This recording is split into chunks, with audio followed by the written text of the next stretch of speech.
ہدایت کی پیروی کر. آگے اسلم. جوامع الکلم کیسے ہیں محمد مصطفیٰ صلی اللہ علیہ وسلم؟ رسول اللہ صلی اللہ علیہ وسلم نے فرمایا کہ مجھے اللہ نے جوامع الکلم سے نوازا ہے کہ میں بات تھوڑی کرتا ہوں، الفاظ تھوڑے ہوتے ہیں، لیکن تفسیر، توضیح، وضاحت، اس پر زندگیاں گزر جائے تب بھی اس کی تفسیر کا حق ادا نہیں ہوتا. ایک جملہ ہے، ساری شریعت کو، ساری دعوت کو ایک جملے میں آپ نے لکھ دیا. 2-3 لائنوں میں یہ پورا خط ہے. فرمایا اسلم تسلم. اسلام لے آ، اسلام قبول کر لے،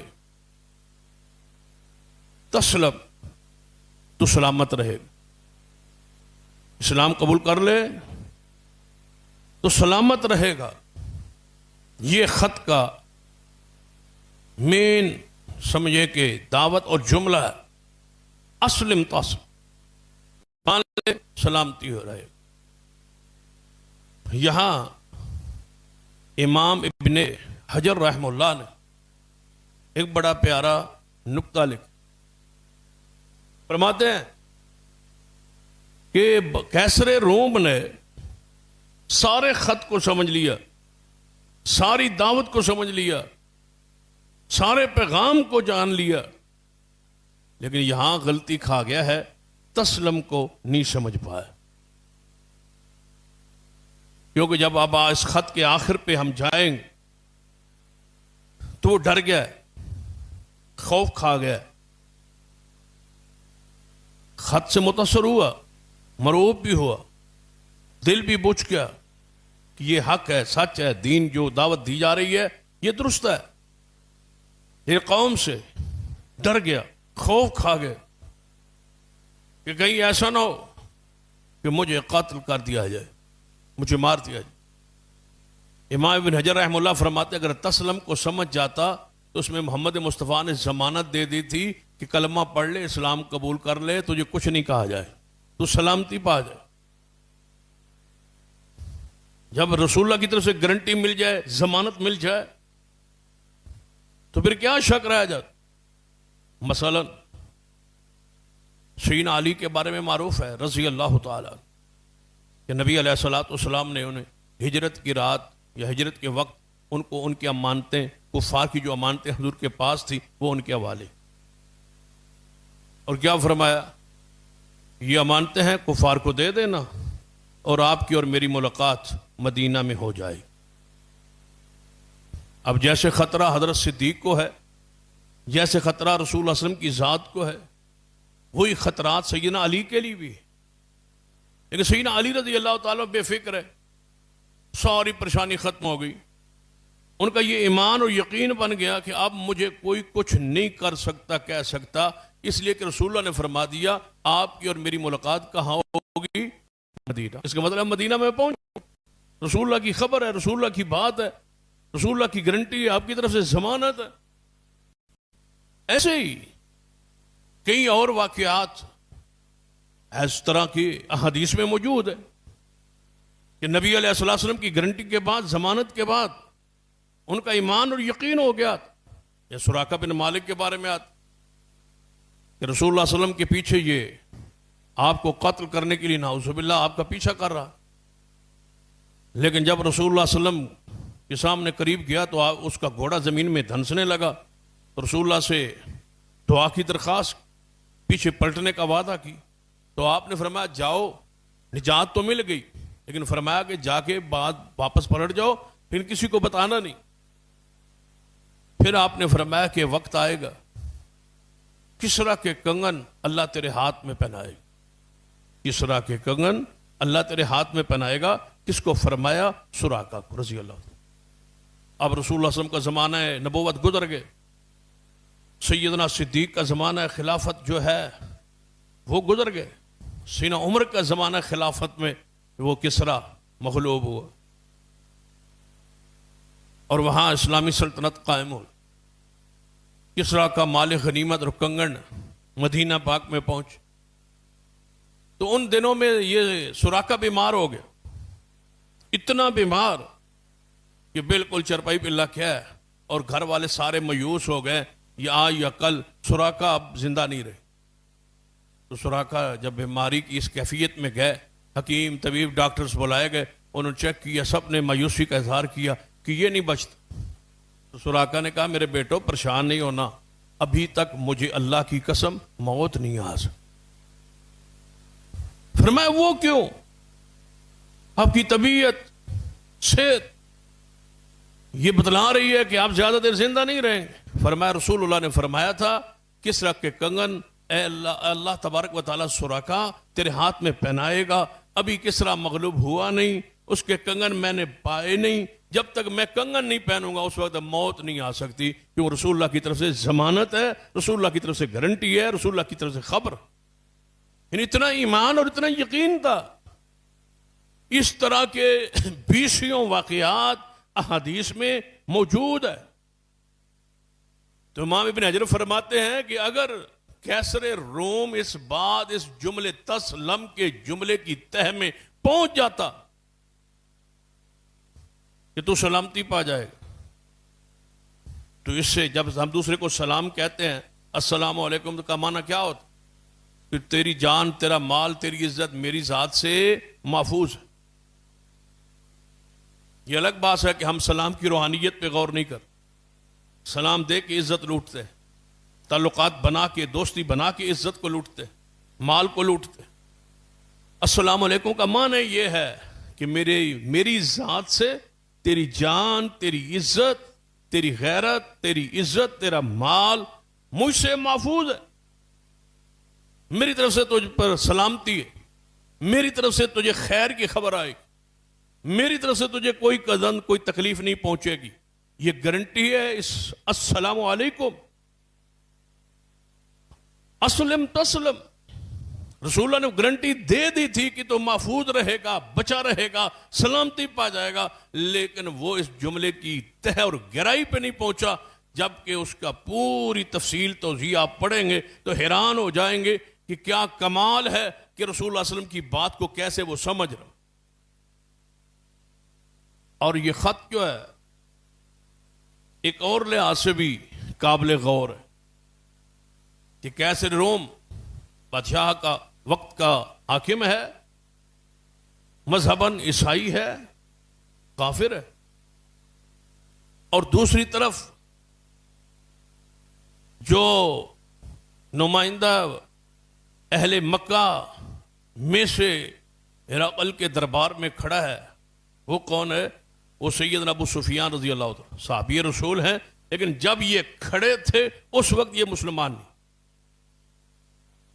تو گویا اس کو ایسے کہا جا سکتا ہے کہ دو کافر سرداروں کا محمد مصطفیٰ کے بارے میں جو نظریہ ہے، جو سوچ ہے، جو فکر ہے، جو کچھ محمد مصطفیٰ کو سمجھے ہے، وہ تبصرہ ہے، وہ تجزیہ. دونوں مسلمان نہیں، پوچھنے والا بھی مسلمان نہیں اور جس سے پوچھا جا رہا ہے یہ بھی ابھی تک مسلمان نہیں ہے رضی اللہ تعالی. خط جب اس نے پڑھا کہ اسلم تسلم، مختصر جامع، اس نے کہا کہ آپ لوگوں کو بلایا، غلاموں کو بلایا. کہنے لگا پوری منڈی میں چھان مارے، پورا ملک شام، اگر مکہ مکرمہ سے کوئی لوگ یہاں آئے ہوئے ہوں ان سب کو میرے سامنے پیش کیا جائے تاکہ میں اس خط کی کچھ تفصیل چاہتا ہوں ان سے. تو اللہ کا امر کہ سیدنا ابو سفیان رضی اللہ تعالی، یہ باپ ہیں کس کے؟ سیدنا امیر معاویہ رضی اللہ تعالی. سسر ہیں کس کے؟ محمد مصطفیٰ صلی اللہ علیہ وسلم. شان کے لیے یہی کافی ہے، عظمت کے لیے اتنا ہی کافی ہے کوئی شخص محمد مصطفیٰ کا صحابی ہو. بس یہ بات ذہن میں رکھ. کسی ہستی شخصیت کے بارے میں ایک لفظ بھی قرآن اور حدیث سے ثابت نہ ہو، اس کی فضیلت کے لیے یہی کافی ہے کہ وہ محمد مصطفیٰ کا صحابی. اس سے بڑا رتبہ کیا ہو سکتا؟ اس سے بڑی شان کیا ہو سکتی؟ سارے صحابی کہنے سے کیا کیا سمجھ آتا ہے کہ ساری غلطیاں معاف، سارے گناہ معاف، اللہ ان پر راضی، جنت کے وہ وارث بن گئے، ساری خوبیاں، سارے درجات، سارے شرف تو نصیب ہو گئے جب وہ صحابی رسول بن گئے. تو دونوں باپ بیٹا صحابی، ابو سفیان بھی صحابی ہیں اور سیدنا امیر معاویہ بھی صحابی، اور ابو سفیان کی بیوی اور امیر معاویہ کی ماں بھی صحابی ہے، سیدہ ہند رضی اللہ تعالی عنہ، اور ان کی پھر بیٹی رسول اللہ کی بیوی ہے، ام المومنین ہے سیدہ ام حبیبہ، وہ ام المومنین بھی ہے، صحابیہ بھی ہے۔ ایک گھر میں 4 صحابہ موجود ہیں، بتاؤ اس سے بڑا شرف اور کیا ہو سکتا؟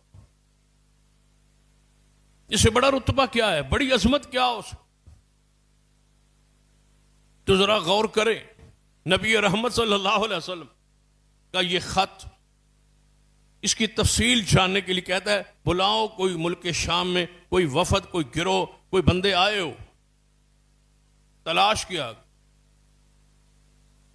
تلاش کے بعد پتہ چلا کہ 30 بندوں کا ایک قافلہ تجارت کی غرض سے ملک شام میں موجود ہے، جس کے سربراہ سیدنا ابو سفیان رضی اللہ عنہ، اور ابو سفیان رضی اللہ تعالیٰ فرماتے ہیں کہ مکہ مکرمہ میں کوئی گھر ایسا نہیں تھا جس گھر کے پیسے میرے پاس نہ ہو۔ سب نے کہا بس جا رہے ہیں تو کچھ دانے میرے بھی لے آنا، کچھ گندم میرے لیے بھی لے آنا، کچھ آٹا میرے لیے بھی لے آنا۔ ہر گھر نے کچھ نہ کچھ پیسے دیے ہوئے۔ کیوں؟ کہ کافی عرصے سے حالات پرامن نہیں تھے۔ غزوہ احد کا دور گزر گیا تھا، غزوہ بدر کا معاملات گزر گئے تھے۔ یہ راہیں اور یہ علاقے، یہ شاہراہیں جو شام کی طرف جا رہی تھی، یہ مسلمانوں کے کنٹرول میں تھی، یہاں غلبہ تھا۔ تو یہ راستہ کفار نے، قریش نے چھوڑ دیا تھا کہ یہاں جانا ہے تو اپنا نقصان ہی کرنا، ہمیں پکڑ لیا جائے گا، مار دیا جائے گا، جو بدر میں ایسے واقعات پیش آ جائے۔ تو یہی ایک راستہ تھا کہ مکہ میں راشن اور گندم پہنچتی اور تجارت ساری شام کے ساتھ تھی، یہ بند۔ دوسرا راستہ تھا یمن کا، نجد کا، جہاں سے مکہ میں گندم آتی تھی، کھانے کی چیزیں آتی، وہ راستہ بھی بند ہو گیا۔ کیوں؟ کہ وہاں کے جو سردار تھے سیدنا اسامہ بن اسال رضی اللہ، ثمامہ بن اسال رضی اللہ تعالی، وہ مسلمان ہو گئے۔ جب وہ مسلمان ہو گئے تو وہ بڑے تاجر تھے، سردار تھے، آگے ریاست ان کی تھی، وہ ساری گندم یمن والوں سے خرید لیتے اور پھر وہاں بعد میں کاروبار کے طور پر اس کو فروخت کرتے رہتے۔ یہاں سے بھی مکہ سے قافلے جاتے۔ اس نے اہل مکہ کو لکھا کہ اب گندم لینا ہے تو براہ راست نہ آنا، خود نہ آنا، جا کے محمد مصطفیٰ سے پوچھ کے آنا۔ اگر مدینہ سے اجازت ملے گی اب گندم ملے گی، تجارت ہوگی۔ اب میں مسلمان ہو گیا ہوں، اب اجازت کس کی ہوگی؟ رسول رحمت صلی اللہ علیہ وسلم۔ کاش ہماری یہ غیرت، یہ حمیت ہمارے اندر بھی پیدا ہو۔ تو ماما کہتے ہیں اب گندم نہیں ملے گی، تو راستہ یہ بھی بند ہو گیا۔ اس لیے تو بھوک سے مر رہے تھے قریش، سردار پہلے مروا بیٹھے، ساری نوجوان نسل جو تھی وہ ذبح ہو گئی، کچھ بدر میں کچھ اور۔ گندم کے راستے، کھانے کے راستے، تجارت کے راہ ویسے بند ہو۔ تو کہتے ہیں ہمیں دن میں اندھیرا نظر آتا تھا، چکر آتے تھے۔ یہ تو سیدنا ابو سفیان نے خط لکھا محمد مصطفیٰ صلی اللہ علیہ وسلم کو کہ آپ ہمارے ساتھ قریبی ایک رشتہ تو ہے، ایک تعلق تو ہے، رشتہ داری تو ہے، آپ مہربانی کریں اپنی قوم پر، اپنے خاندان پر، اپنے خون پر کہ سمامہ کو اجازت دے۔ تو رسول اللہ سمامہ کو خط لکھا کہ میرے رشتہ دار ہیں، ان پر ساری تجارت کے راہوں کو کھول دے، میں محمد مصطفیٰ پابندی نہیں لگا۔ آپ رحمت للعالمین۔ لیکن یہ سارے تجارت کے راستے ظاہری طور پر بند ہو چکے۔ تو صلح حدیبیہ کا واقعہ پیش آ گیا، نبی علیہ الصلوۃ والسلام کا معاہدہ ہو گیا قریش کے ساتھ۔ آپ کے علم میں ہے کہ عمرے کے ارادے سے رسول اللہ گئے، آپ کو روک دیا گیا، وہاں معاہدہ ہوا، 10 سال جنگ بندی کا معاہدہ ہو کہ 10 سال آپ کے اور ہماری جنگ نہیں ہو۔ جب جنگ نہیں ہوگی تو راستے کھل گئے۔ وہ بڑے خوش تھے اہل مکہ، تجارت کے راہ کھل گئی، اور صحابہ بڑے خوش تھے، رسول اللہ بڑے خوش تھے کہ دعوت کے راہ کھل گئی۔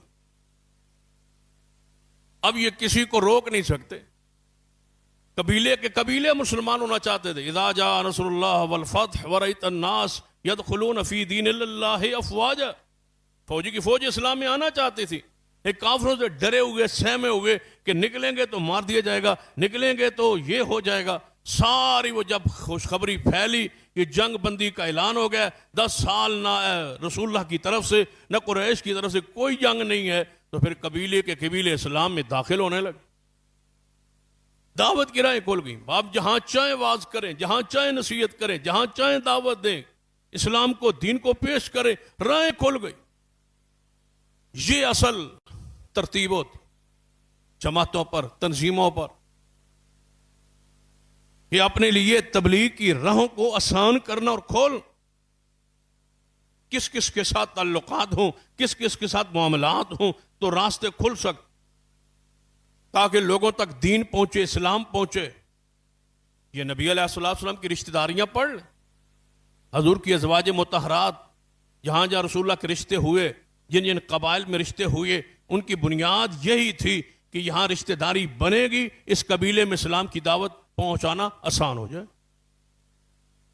کافروں نے بڑا اس پر لکھا ہے کہ محمد مصطفیٰ صلی اللہ علیہ وسلم نعوذ باللہ اتنی شادیاں پھر کیوں کرتے. اس نے دوسرے انداز میں لکھا ہے توہین کے ارادے سے, جبکہ آپ کی نیت اور ارادہ اور خواہش یہ تھی کہ دعوت دین آسان ہو جائے, ان قبائل میں رشتہ داری قائم ہو جائے, وہ داماد کا احترام کریں, وہاں آنا جانا ہوگا تو دعوت دین آسان ہو جائے.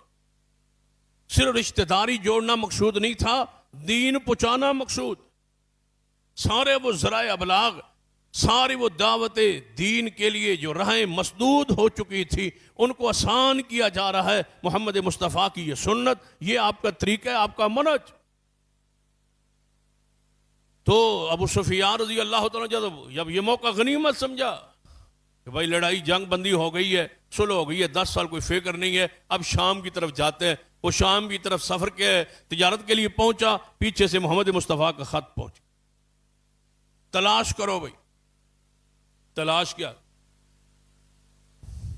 تو حضرت ابو سفیان 30 بندوں سمیت ہرقل کے دربار میں لائے گئے. مسلمانوں کو اللہ تبارک و تعالی دیکھیں اللہ کی رحمت کیسی تھی. سورۃ فتح پڑھیں قرآن میں, انا فتحنا لک فتحا مبینا. اے مابوس الودیب, یہ کے ذریعے ہم نے بہت بڑی فتح, وعدے فتح آپ کو دی. وہ دانے لینے کے لیے کہاں گئے؟ شام میں. اور رسول اللہ کے لیے اللہ نے خیبر کے دروازے کھول دی. صحابہ کے لیے مدینے کے ساتھ یہ خیبر فتح ہو گیا, وہاں سے مال غنیمت. صحابہ فرماتے ہیں کہ 80 لاکھ کلو اناج مدینے میں پہنچا خیبر کے فتح ہونے کے بعد. سیدنا عبداللہ ابن عمر فرماتے ہیں کہ ہم نے سیر ہو کے کھانا فتح خیبر کے بعد کھایا. خیبر سے مال, خیبر سے اناج, خیبر سے غلہ, رسول اللہ کے لیے تو دروازے مدینہ میں کھل گئے. اور یہ شام کی طرف جا رہے, شام میں تلاش کیا گیا.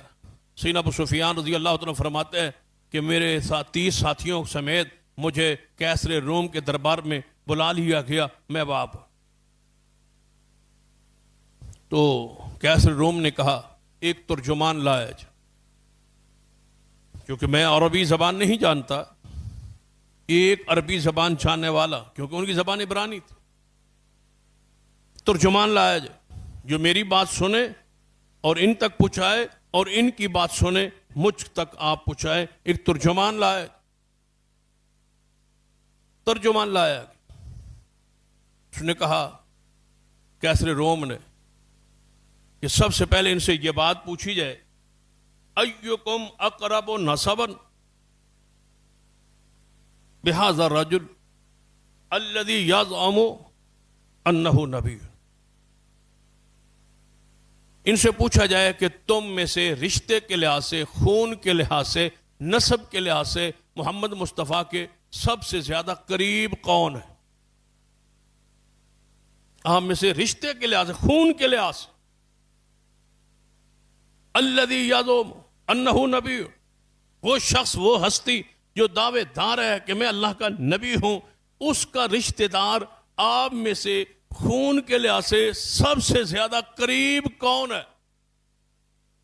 جب اس نے ترجمان نے پوچھا تو 30 بندوں میں سے سیدنا ابو سفیان نے فرمایا میں خون کے لحاظ سے نسب کے لحاظ سے سب سے زیادہ محمد کے قریب ہوں صلی اللہ علیہ وسلم۔ اے اللہ کے بندوں، کس کو صحابی کو برا کہہ رہے ہو؟ یہ سیدنا ابو سفیان ہے رضی اللہ تعالی، ان کا قصور و جرم کیا ہے؟ یہ رشتے میں رسول اللہ کے قریب ہے، چوتھی پشت پر یہ محمد مصطفیٰ صلی اللہ علیہ وسلم کے ساتھ عبد مناف پر نسب نامہ ایک۔ ابو سفیان کے باپ کا نام کیا ہے؟ عرب کے باپ کا نام کیا ہے؟ امیہ، جہاں سے بنو امیہ مشہور ہے۔ امیہ کے باپ کا نام عبد شمس ہے، ان کے باپ کا نام عبد مناف ہے۔ محمد مصطفیٰ کے باپ کا نام عبداللہ ہے، عبد المطلب ہے، ہاشم ہے اور عبد مناف۔ فرمایا رشتے کے لحاظ سے سب سے زیادہ میں قریب ہوں۔ فرمایا اچھا آپ قریب ہیں تو آپ آگے آ جائیں اور ان باقی بندوں کو، تاجروں کو، قافلے کے لوگوں کو اس کے پیچھے بٹھا دیا جائے، سامنے ایک دوسرے کے نہ بیٹھے تاکہ آنکھوں میں ایک دوسرے کو دیکھ کے کوئی اشارے یا کوئی بات ایسی نہ کرے۔ ان کو پیچھے بٹھا دیا۔ سیدنا ابو سفیان فرماتے ہیں مجھے آپ نے آگے بٹھا دیا، سامنے میرے کیسر روم، درمیان میں ترجمان۔ اس نے کہا کہ میں سوالات کرتا جاؤں، ترجمان آپ کو سمجھاتا جائے، آپ جواب دیتے جائیں، آپ کا جواب مجھ تک یہ سمجھا کہ مجھے پہنچاتا رہے گا۔ جہاں یہ غلط بیانی کریں، اہل عرب سے کہا گیا، باقی تاجروں سے کہا گیا، آپ نے اٹھ کے بولنا ہے اور کہنا ہے کہ یہ بندہ غلط کہہ رہا ہے۔ سیدنا ابو سفیان فرماتے ہیں اللہ کی قسم مجھے شرم آ رہی تھی کہ میں اتنا بڑا سردار ہو کے بھلا جھوٹ بولوں، یہ کیسے ہو سکتا؟ پھر سنیے سیدنا ابو سفیان کی سچائی کو دیکھیں، آج کیسے بات کریں ان کی ذات پر، ان کے ایمان پر اور ان کی عدالت پر، ان کی ثقافت پر۔ جب وہ کافر تھے تو جھوٹ نہیں بول رہے تھے۔ مسلمانوں، مومنوں، کافر ہو کے فرماتے مجھے شرم آ رہی ہے جھوٹ بولتے، میں نے جھوٹ نہیں بولا۔ کفر میں جھوٹ نہیں بولتے تھے، اسلام میں جھوٹ بولے۔ اور دوسری وہ حدیث بھی سامنے رکھے، رسول اللہ نے فرمایا مومن سے ہر گناہ ہونا ممکن ہے لیکن مومن جھوٹ نہیں بولا۔ اپنے کاروبار، اپنی تجارت، اپنے معاملات میں جتنا جھوٹ ہے اس کو ذرا تصور کرے۔ یہ کافر ہو کے جھوٹ نہیں بول رہے، سچ بول رہے۔ سچائی انسان کو کامیاب کرتی، جنت کے راہ پر۔ جھوٹ انسان کو ہلاک کرتا ہے، برباد کرتا ہے، جھوٹ سے برکت ختم ہو جاتی۔ فرمایا تم میں سے سب سے زیادہ قریب کون ہے؟ جی سیدنا ابو سفیان میں ہوں۔ فرمایا میں سوالات کرتا ہوں۔ پہلا سوال کیف نصبہ فیکم، میرا پہلا سوال یہ ہے کہ جس ہستی نے تم میں محمد مصطفیٰ نے نبی ہونے کا دعویٰ کیا ہے اس کا نسب کیسا ہے؟ نسب بیان کر۔ سیدنا ابو سفیان نے فرمایا اس کا نسب معروف ہے، وفینا ذو نسب، اس کا نسب ہم سب میں سے اعلیٰ ہے، عمدہ۔ رسول اللہ نے فرمایا اللہ نے بنو اسماعیل سے بنو کنانا کو چنا، بنو کنانا سے اللہ نے بنو ہاشم کو چنا، بنو ہاشم سے اللہ نے محمد کو چنا ہے صلی اللہ علیہ وسلم۔ رسول اللہ کا نسب معروف اور نبی کا یہ خاص ہے، نبی کی یہ شان ہے، یہ عظمت ہے کہ اپنی قوم میں سے، اپنی امت میں سے سب سے جو اونچا نسب ہوتا ہے اللہ اس میں نبوت دیتا۔ یہ خاص ہے نبوت، یہ معیار نبوت۔ اور یہاں مولانا عبداللہ معمار بہت بڑے عالم گزرے ہیں، مرزائیت اور قادیانیت کے رد پر ان کی کئی کتابیں موجود ہیں، خاص کر ان کتاب محمدیہ پاکٹ بک ان کی معروف ہے۔ مرزائیوں نے کتاب لکھی تھی احمد پاکٹ بک، اس کے جواب میں یہ کتاب تھی۔ ان کے ایک اعتراض کا اس میں جواب ہے۔ تو انہوں نے بڑی پیاری بات کہتے ہیں کیا مرزائیوں میں سب سے اونچا نسب مرزے کا ہے؟ فرمایا بڑی قومیں ہے، ساری قومیں موجود ہیں، مرزائی مذہب میں ساری قومیں موجود، جتنے ہمارے برصغیر میں قومیں نسلیں ہیں ساری موجود ہے۔ تو فرماتے ہیں کیا تمہارے اندر سب سے بڑی قوم یہ ہے مرزا غلام جوش کی قوم؟ رسول اللہ صلی اللہ علیہ وسلم کے زمانے میں سب سے اونچی قوم قریش کی تھی، اللہ نے اس سے چن کے محمد مصطفیٰ کو بنا۔ وفینا ذو نسب، وہ ہم میں ذو نسب ہے، ان سے پقیدہ اعلیٰ عمدہ نسب کسی کا نہیں ہے۔ اور ایک روایت میں ہے رسول اللہ فرماتے ہیں میرے باپ سے لے کر آدم علیہ السلام تک جتنے میرے نسب میں باپ ہیں ان میں سے کسی نے کبھی زندگی بھر بدکاری نہیں کی۔ پھر رسول اللہ فرماتے ہیں میری ماں آمنہ سے لے کر میری ماں حوا تک جتنی میرے نسب میں مائیں ہیں ان میں سے کبھی کسی نے برائی نہیں کی۔ یہ رسول اللہ کا نسب پاک۔ مرزا تو اس کا تو اپنا کردار گھنونا ہے، اس کے تو بیٹے نے لکھا ہے کہ بعض دفعہ خواتین رات بھر مرزے کے ساتھ دباتے دباتے ان کی خدمت کرتے کرتے مریدنی ساری رات گزر جاتی۔ یعنی دیکھو وفینا ذو نسب، نسب پقیدہ ہوتا ہے، کتنا پقیدہ ہیں خود کہ رسول اللہ صلی اللہ علیہ وسلم کی بیعت کے لیے خاتون حاضر ہوئی، اس نے سمجھا وہ بیعت کے لیے ہاتھ پہ ہاتھ رکھنا ضروری ہے، بالعموم بیعت ایسے ہوتی، تو اس نے پردے کے پیچھے سے آگے چادر لٹک رہی تھی، پردہ تھا، رسول اللہ صلی اللہ علیہ وسلم اس طرف تھے، اس نے چادر سے پیچھے ہاتھ کیا رسول اللہ کی طرف تاکہ میں آپ کے ہاتھ پہ ہاتھ رکھوں۔ رسول اللہ سیدہ عائشہ سے فرمایا اس عورت کو کہو ہاتھ پیچھے کرے، محمد غیر عورتوں سے مصافحہ نہیں کرتا صلی اللہ علیہ وسلم۔ اب تو پقیدہ ہے وفینا ذو نسب، ہم میں سے نسب میں سب سے اعلیٰ عمدہ محمد مصطفیٰ صلی اللہ علیہ وسلم۔ تو ہرقل نے جب یہ بات سنی تو کہنے لگا آپ نے پھر سچ کہا، نبی ہوتا ہی ایسے۔ دیکھیں کہنے والا بھی کافر ہے، جو تبصرہ کر رہا ہے وہ بھی کافر ہے، لیکن سمجھ کیسے گیا ہے، قابلیت کیسے ہے، گہرائی کیسے ہے؟ کہتے ہیں ہاں نبی ہوتا ہی ایسے ہے، وہ نسب میں سب سے اعلیٰ اور عمدہ نسب اسی کا ہوتا ہے، اس کی امت میں اس سے بڑا نسب کسی کا نہیں ہوتا۔ لیکن میرا دوسرا سوال، کیا اس محمد مصطفیٰ صلی اللہ علیہ وسلم کے باپ دادا میں سے کسی نے اس سے پہلے اس طرح کا دعویٰ کیا ہے؟ پہلے بھی کوئی ان میں سے ایسے باپ دادے میں سے کوئی ایسا دعویٰ؟ سیدنا ابو سفیان نے فرمایا نہیں، اس کے باپ بھی موجود، دادے کو سب کو میں جانتا ہوں، کسی نے ان میں سے نبی ہونے کا دعویٰ نہیں۔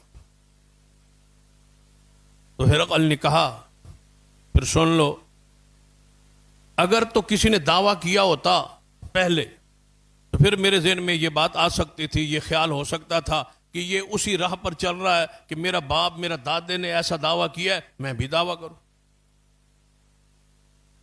تو یہ پہلی دفعہ یہ دعویٰ کر رہے ہیں تو یہ تو سچائی کی دلیل ہے۔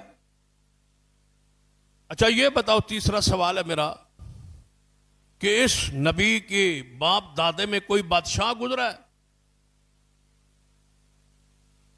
فرمایا نہیں، کوئی بادشاہ بھی نہیں گزرا۔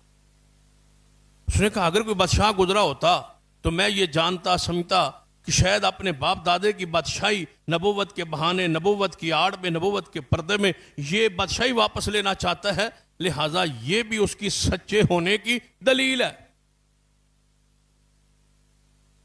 اس سے اگلا سوال، اس کے ماننے والے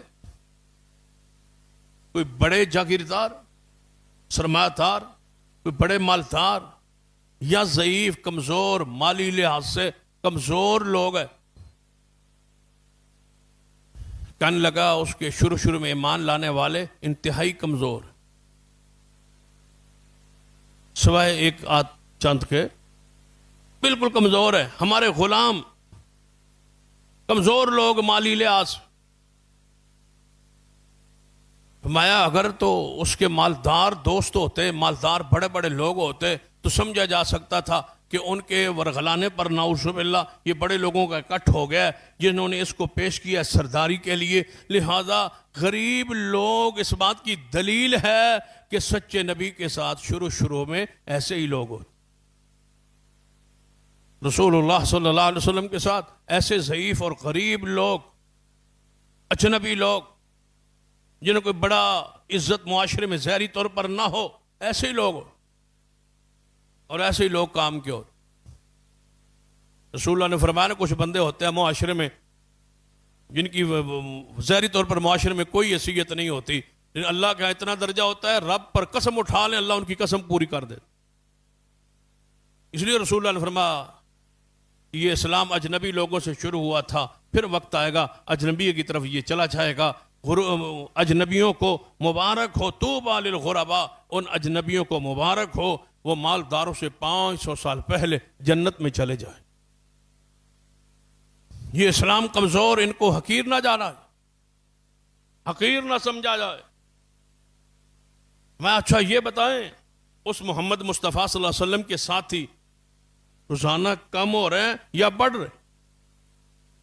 کہا بڑھ رہے، بل یزیدون، بلکہ وہ تو بڑھ رہے ہیں۔ اس نے کہا سچے نبی کے ساتھی ایسے ہی بڑھتے، کم نہیں ہوتے۔ اچھا یہ بتاؤ کہ کسی نے اسلام قبول کر کے اس اسلام سے پھر گیا، مرتد ہو گیا، ہٹ گیا اسلام سے؟ اس نے کہا وہ تو جانے دے دیتے ہیں، ہٹنے کا نام ہی نہیں لیتے۔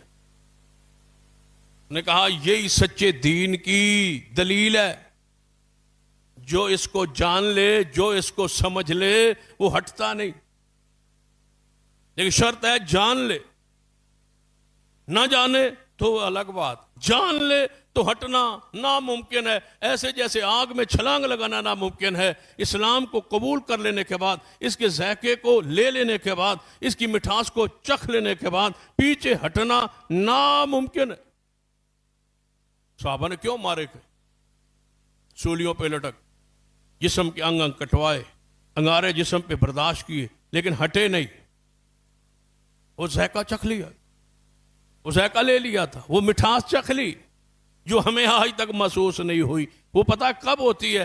رسول اللہ نے فرمایا جو ایمان کی حلاوت چکھ لے اس کی کیفیت کیا ہوتی ہے؟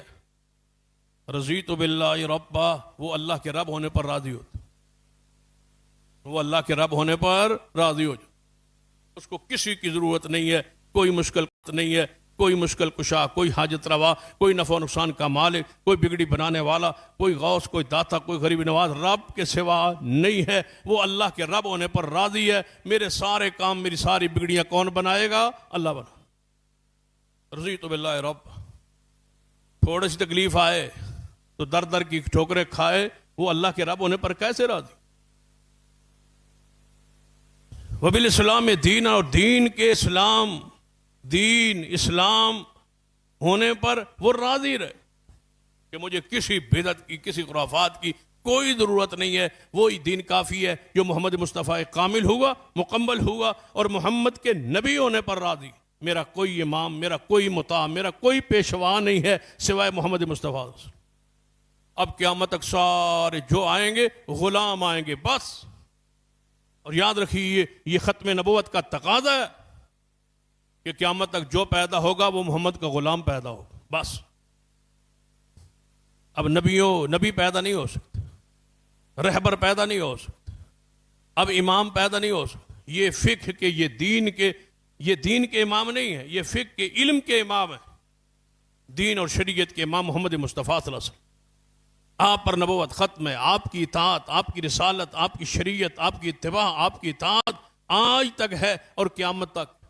یہ زمانہ رسول اللہ کا زمانہ ہے، نبوت آپ کی ہے، رسالت آپ کی ہے، پیر آپ ہیں، بزرگ آپ ہیں، مرشد آپ ہیں، ساری خوبیاں یہ محمد مصطفیٰ کی۔ اب جو آئے گا مرید ہوگا، جو آئے گا نوکر ہوگا، جو آئے گا غلام ہوگا، جو آئے گا مطیع ہوگا، جو آئے گا متبع ہوگا، متبوع محمد مصطفیٰ صلی اللہ علیہ وسلم۔ اطاعت ان کی ہے، اتباع ان کی، کسی اور کی کوئی حیثیت نہیں ہے۔ فرمایا اچھا اس کے ساتھی کم ہو رہے ہیں؟ فرمایا بڑھ رہے۔ اس نے کہا سچے نبی کی ساتھیوں کی یہی حالت، یہی کیفیت ہوتی۔ اچھا مجھے یہ بتاؤ کہ وہ محمد صلی اللہ علیہ وسلم دعوت کیا دیتے؟ ہماری بات یہاں سے آ کے شروع ہو رہی، وہ دعوت کیا دیتے؟ وہ آئے کس لیے ہیں؟ کیا کہتے؟ یہی ہم پہ ربیع الاول سے شروع ہوئے نا کہ حضور آئے، سرکار کی آمد مرحبا، لیکن آئے کس لیے؟ کیا دیا؟ کیا دعوت تھی؟ کیا پیغام تھا؟ اب پوچھ رہا ہے ہرقل شاہ روم، پوچھ رہا ہے۔ یہ موجود ہے بیت المقدس میں، فلسطین میں موجود ہیں اور پوچھا جا رہا ہے، بتائیں وہ نبی دعوت کیا دیتا ہے؟ سیدنا ابو سفیان رضی اللہ تعالیٰ فرمایا اے قیصر روم، بادشاہ روم، وہ کس کی دعوت دیتا ہے؟ سب سے پہلے ہوتی دعوت اعبد اللہ وحدہ، یہ ہے وہ دعوت جس دعوت کو ہم بھول گئے۔ اعبد اللہ وحدہ ولا تشرکوا بہ شیئا، صرف عبادت اللہ کی کرو اور اس کے ساتھ کسی کو شریک نہ ٹھہراؤ۔ یہ ہے ان کی دعوت، یہ ہے وہ پیغام، یہ ہے وہ لے کے آئے، یہ ہے ان کی بنیادی پیغام دعوت رسول اللہ کی کہ توحید کو مانو، شرک نہ کرو۔ صرف یہ نہیں کہا اعبد اللہ وحدہ، صرف اللہ کی عبادت کرو، یہ نہیں، عبادت بھی کرو، ولا تشرکوا بہ شیئا، اس کے ساتھ شرک نہیں کر، نفی بھی ہے، اثبات بھی، شرک کا انکار ہے، توحید کا اقرار ہے۔ توحید ہے، شرک کا انکار ہے، تب رسول اللہ کی دعوت پوری ہے۔ جو کہتا ہے خالق اللہ، مالک اللہ، رازق اللہ، حاجت روا اللہ، مشکل کشا اللہ ہے، اور اللہ کے ساتھ کوئی اور بھی عطائی اختیارات کے مالک ہیں، اس نے توحید کو، لا الہ الا اللہ کو جانا ہی نہیں۔ فمن یکفر بالطاغوت، غیر اللہ کا انکار پہلے، لا الہ الا اللہ انکار پہلے۔ اسلام الا اللہ سے شروع نہیں ہوتا، اسلام کس سے شروع ہوتا ہے؟ لا سے۔ نماز بعد، روزہ بعد، حج بعد، زکوٰۃ بعد، توحید کا جو ہے اثبات بعد، رسالت کا اقرار بعد، سب کچھ بعد۔ اسلام شروع ہوتا ہے ایک لفظ سے، اور وہ لفظ لا ہے۔ جب تک لا نہیں ہے کچھ بھی نہیں۔ انکار، پہلے انکار ہے کہ اللہ ہے، اس کے سوا کوئی، پہلے انکار پھر اقرار، اللہ کے بعد اقرار ہے، لا الہ میں انکار ہے، کوئی داتا، کوئی معبود، کوئی مسجود، کوئی نظر و نیاز کے لائق، چڑھاوے کے لائق نہیں ہے مگر کون ہے؟ الا اللہ۔ یہ سارے اختیارات کا مالک کون ہے؟ اللہ۔ پہلے انکار پھر اس بات، انکار نہیں ہے تو توحید نہیں ہے۔ اور کیا کہتا ہے؟ اور کیا کہتا ہے؟ یہ تو کہتا ہے توحید مانو، شرک نہ کرو، اس کے علاوہ اس کا اور پیغام، اس کا اور پیغام وَاتْرُكُوا مَا يَقُولُ آبَاؤُكُمْ، صرف یہ نہیں کہا اعبدوا اللہ وحدہ، صرف اللہ کی عبادت کرو، یہ نہیں، عبادت بھی کرو، وَلَا تُشْرِكُوا بِهِ شَيْئًا، اس کے ساتھ شرک نہیں کر، نفی بھی ہے، اثبات بھی، شرک کا انکار ہے، توحید کا اقرار ہے۔ توحید ہے، شرک کا انکار ہے، تب رسول اللہ کی دعوت پوری ہے۔ جو کہتا ہے خالق اللہ، مالک اللہ، رازق اللہ، حاجت روا اللہ، مشکل کشا اللہ ہے، اور اللہ کے ساتھ کوئی اور بھی عطائی اختیارات کے مالک ہیں، اس نے توحید کو، لا الہ الا اللہ کو جانا ہی نہیں۔ فمن یکفر بالطاغوت، غیر اللہ کا انکار پہلے، لا الہ الا اللہ انکار پہلے۔ اسلام الا اللہ سے شروع نہیں ہوتا، اسلام کس سے شروع ہوتا ہے؟ لا سے۔ نماز بعد، روزہ بعد، حج بعد، زکوٰۃ بعد، توحید کہ جو ہے اسبات بات، رسالت کا اقرار بات، سب کچھ بات، اسلام شروع ہوتا ہے ایک لفظ سے، اور وہ لفظ لا ہے. جب تک لا نہیں ہے کچھ بھی نہیں. انکار، پہلے انکار ہے کہ اللہ ہے، اس کے سوا کوئی. پہلے انکار، پھر اقرار. اللہ کے بعد اقرار ہے. لا الہ میں انکار ہے، کوئی داتا، کوئی معبود، کوئی مسجود، کوئی نظر و نیاز کے لائق، چڑھاوے کے لائق نہیں ہے مگر کون ہے؟ الا اللہ. یہ سارے اختیارات کا مالک کون ہے؟ اللہ. پہلے انکار پھر اس بات. انکار نہیں ہے تو توحید نہیں ہے. اور کیا کہتا ہے؟ اور کیا کہتا ہے؟ یہ تو کہتا ہے توحید مانو، شرک نہ کرو. اس کے علاوہ اس کا اور پیغام، اس کا اور پیغام، وَاتْرُكُوا مَا يَقُولُ آبَاؤُكُمْ. چھوڑ دو جو کچھ تمہارے باپ دادا کہتے ہیں، چھوڑ دو. یہ کون کہتے ہیں؟ محمد مصطفیٰ. دعوت کون دے رہا ہے؟ ابو سفیان رضی اللہ. وَاتْرُكُوا بِمَا يَقُولُ آبَاؤُكُمْ. چھوڑ دو جو باپ دادا کہتے ہیں، اس کو مانو جو اللہ کہتا ہے، جو محمد مصطفیٰ کہتا ہے. والدین کے اقوال، باو اجداد کے اقوال چھوڑو. یہ وہ دعوت ہے. اور کیا؟ وَيَأْمُرُنَا بِالصَّلَاةِ وَالزَّكَاةِ. وہ نماز کا حکم دیتے، برائی سے روکتے، نماز کا حکم دیتے ہیں، زکوٰۃ کا حکم دیتے ہیں. وَالصِّدْقِ، سچائی کا پیغام دیتے ہیں، سچ بولو. والعفاف، پاک دامنی اختیار کرو، بدکاری سے، بے حیائی سے اپنے آپ کو بچاؤ. یہ کہتے ہیں محمد مصطفیٰ صلی اللہ علیہ وسلم. ساتھ ساتھ وصلہ، صلہ رحمی کا، رشتہ داروں کے ساتھ حسن سلوک کا یہ حکم دیتے ہیں. یہ ہے اس محمد مصطفیٰ کی دعوت. مجھے بتاؤ، ابو سفیان اب بھی مسلمان نہیں ہے، اسلام بیان کرنے کا حق ادا نہیں کرتی. اس کو برا کہنے دیں اور اس کو برداشت کریں ہم، کہ ابو سفیان کو برا کہے اور ہم برداشت کر لیں. ابو سفیان کا احسان نہیں ہے اسلام. محمد مصطفیٰ کی تعریف کر رہا ہے، مصطفیٰ کی شان بیان کر رہے ہیں، مصطفیٰ کی عظمت بیان کر رہے ہیں. مصطفیٰ علیہ السلام کی پوری دعوت، اسلام کی پوری دعوت کا نقشہ کھینچ رہے ہیں بادشاہ کے سامنے. گھر میں تو آسان ہوتا ہے، ممبر پہ آسان ہوتا ہے، اپنی مسجد میں تو آسان ہے. جتنی سخت بھی توحید ہم یہاں بیان کر لیں، کس نے روکنا ہے؟